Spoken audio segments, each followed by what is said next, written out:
Despicable Me is a franchise. I enjoy it, mostly due to my nostalgia for the first three movies.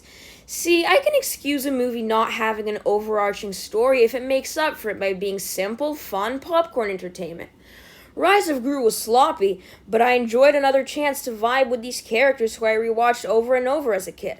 But here's the thing, even if you can excuse a movie's lack of story in the sense that you enjoy overall, as I always say, even if a story doesn't need to be super deep for the movie to work, trying never hurts.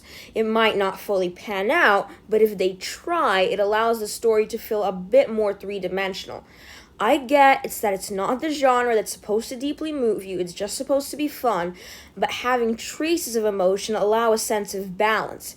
Despicable Me 3 has emotional beats. Am I crying?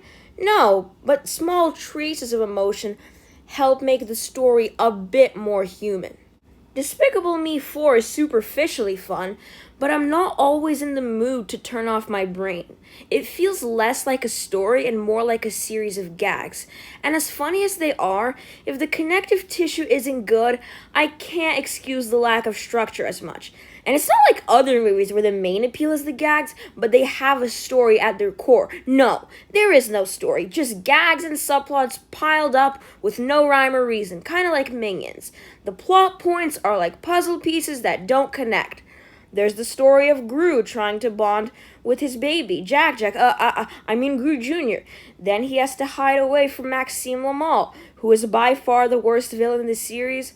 The previous holder of that title, Vector, made up for his lack of intimidation and presence by just being a funny guy.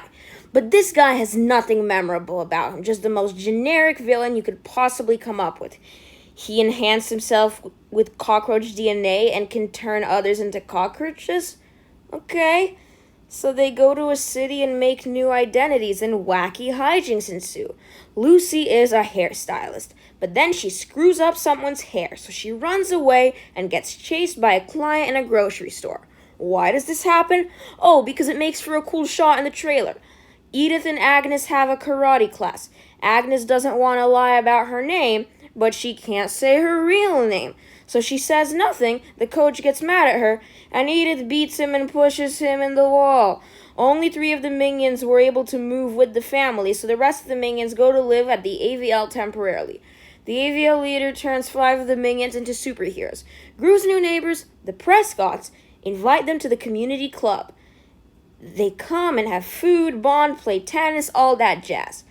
Then the Prescott's daughter, Poppy, blackmails Gru with his identity and forces him to go to a villain school to steal a honey badger, and it's too much.